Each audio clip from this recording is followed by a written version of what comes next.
Hi, welcome to the Wise Owl Knits podcast. I'm your host, Cheryl Beckridge, and I'm so happy to have you here with me today, whether it's your first time here or you're back to watch again. Just thanks for being here. Today I'm wearing my grapevine sweater. This is a new design, and I have done this design in collaboration with Dora Johnson and Heather Beasley, specifically as a pattern for a knit along prior to the Knitting McPurley retreat. So Dora and Heather are test knitting this now along with Lisa Hennessy, and hopefully this will be ready to be released right around the beginning of September. I have also done a tutorial for this sweater specifically for the bobbles, because there are bobbles every time the cable turns, and when you do bobbles you turn one stitch into 4 stitches. In this particular case there are many ways to do bobbles, but you usually start with 1 stitch and increase to 4 or 5 stitches, and then you turn your work and purl back and turn your work and knit back and turn your work and purl back. It's a lot of turning. You can also do that by knitting backwards, and that's specifically what the video demonstrates how to do, so you don't have to flip your work quite as much. So I'm going to insert that video now.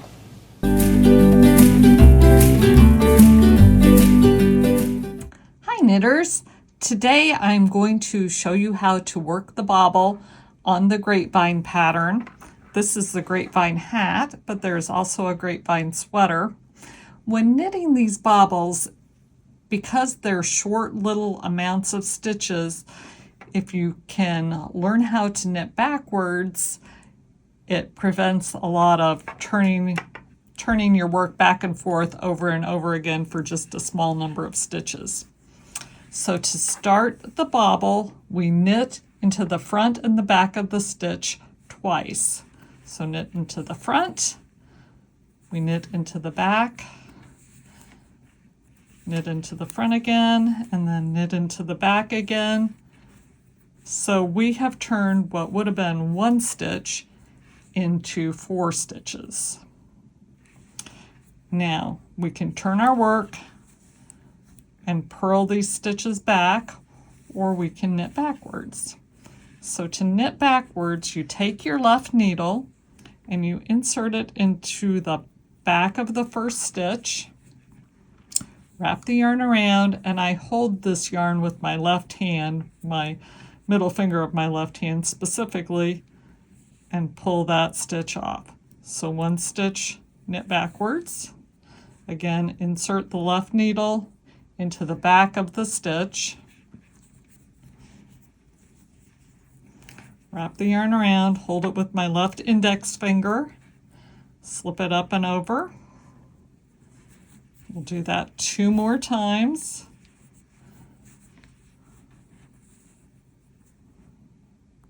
So this knitting backwards achieves the same result as turning your work and purling those stitches back. Now in this bobble, we do 1 more round of this, 1 more row this direction, and then 1 more row the other direction. So I'm just going to knit these for 1, 2, 3, 4, and then we're going to knit them backwards again. Insert the left needle behind, wrap around, hold it with my left middle finger behind, and pull it off.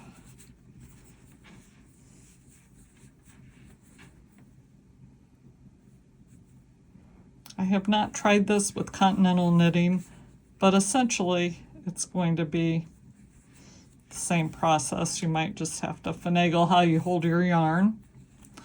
So we purled those stitches back. Essentially we have gotten a little stockinette stitch area.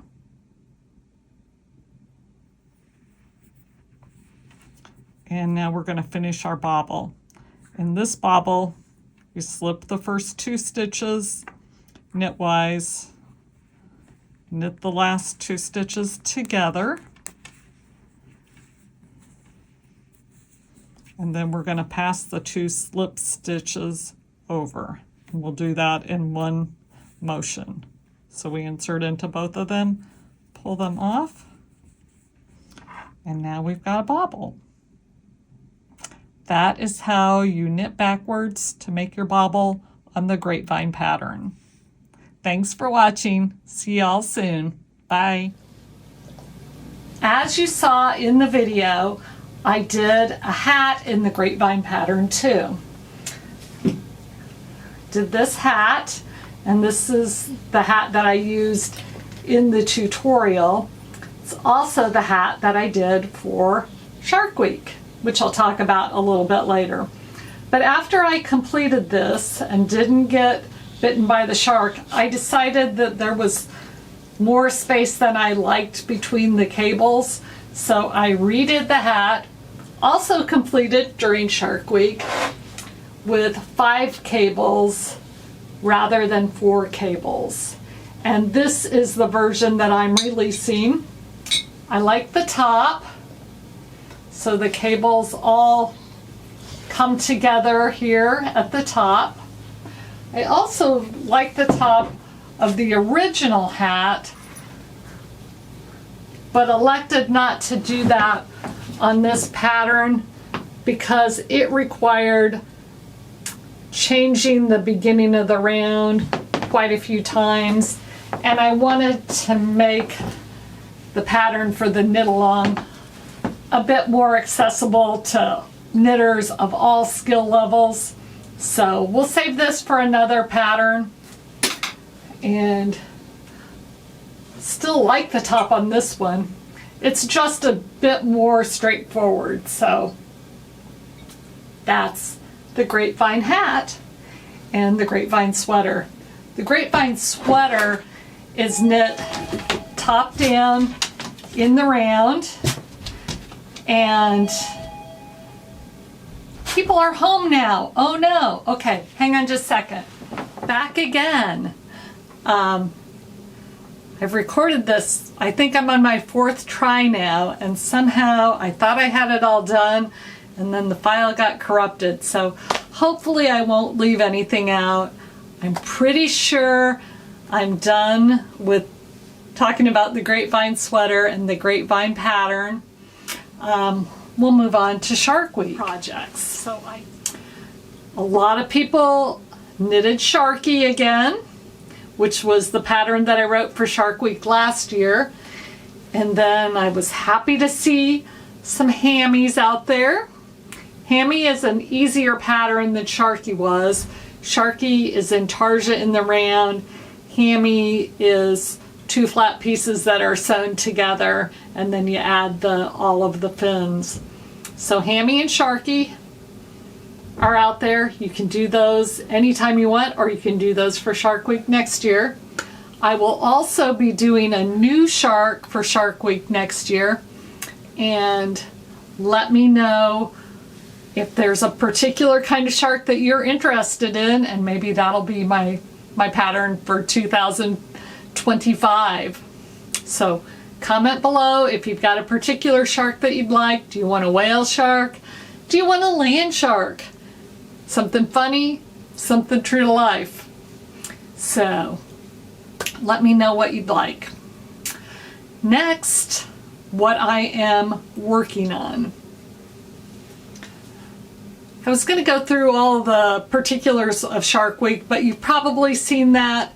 Check the Politically Incorrect Knitters podcast because they've got all the ins and outs. But basically, you pick the pattern, you complete it, or you don't complete it. If you don't complete it, you had to rip it out. Either way, you get stickers and you're eligible for prizes. So lots of sponsors for Shark Week, so you get lots of neat prizes, lots of cool stickers that you can put on your water bottle or your laptop, or put them in a frame and just look at them. Anyway, that was Shark Week. Quick wrap up of Shark Week 2024. So now I am working on a couple of different things. My Cozy Memories blanket. I'm on my fourth 4x4 square. So I've got 3 of these completed and many more to go. And this is just a good way for me to use up leftover sock yarn from my circular sock machine or from just any fingering weight project that I've got leftovers from. They can be added into this blanket, which is going to be like the amazing Technicolor Dreamcoat. Lots of different colors and patterns, and they'll all just mix together and can fluff my stash a bit, right, Stephanie? And get a fun blanket. It really is super fun to work on. It's really a great palette cleanser between other projects, or if it's late at night and I still want to knit, but I don't want to have to think a lot. The Cozy Memories blanket is great for that.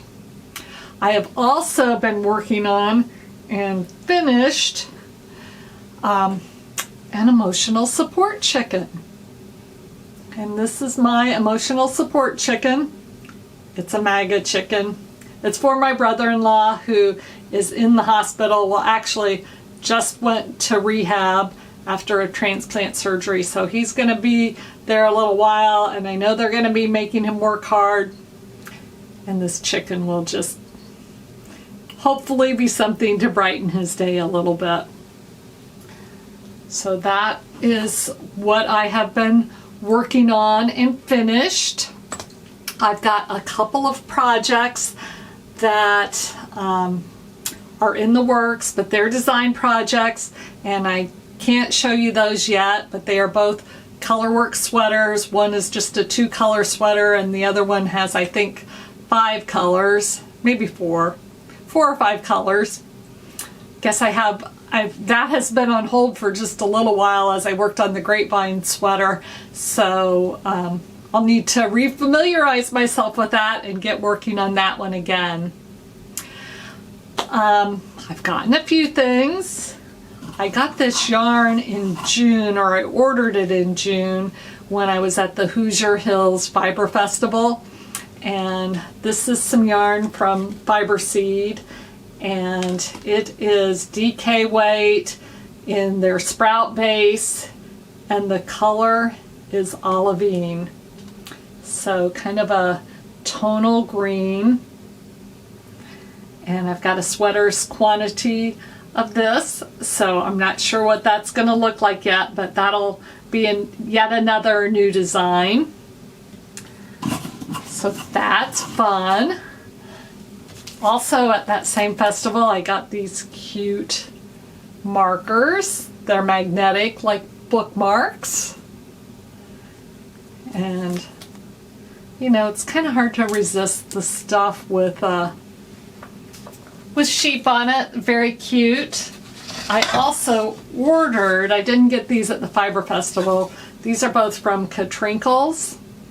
And, you know, she does lots of good wooden things. And my son has a CNC machine that can do things like this. So I wanted to give him some examples of some things that he could do, and that perhaps in the future I might be able to sell for him on my website. So a sock ruler and a knitter's rule for gauge swatching, and for sizing your socks to make sure you get the right size for people.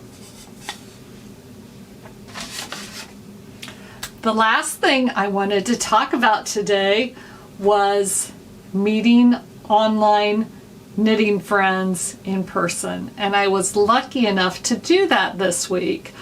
I attended, and this is happening in Indianapolis as we speak, the National Eucharistic Congress, which is a gathering and a revival of our belief in the Eucharist, that our communion is the body and blood of Christ.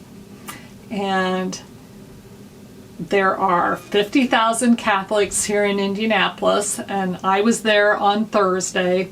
This event started on Wednesday evening and goes until Sunday, I think around noon on Sunday. I just went for one day. I went on Thursday. I volunteered in the morning in the room where everybody comes to get their credentials. So I got to meet lots of wonderful people there. In the afternoon then, I went to a breakout session and I met my friend Shelly, who's from Oregon. She and her husband traveled here to Indianapolis. So we attended that session together, and then all three of us went out to eat, and then Shelly and I made our way to Lucas Oil Stadium for the evening keynote speakers, which were Sister Olga,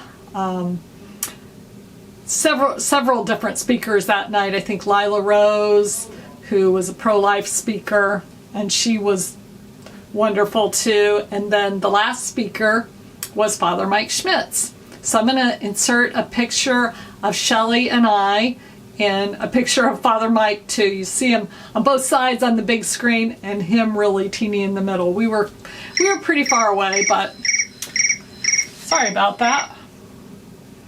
I thought I turned my phone to silent, but apparently I didn't. My text alert is crickets. And that's back from the days when I was watching Ozark on TV, because they always had crickets. I thought it was kind of funny. So anyway, thank you so much for watching me today. I appreciate you all being here with me, and come back and watch again. Sorry it's a little cut up today, but I had a super lot amount of technology problems today. You know, maybe if I did this more often, I'd get better at it. Thank you so much for watching, and I'll see you all hopefully soon. Bye.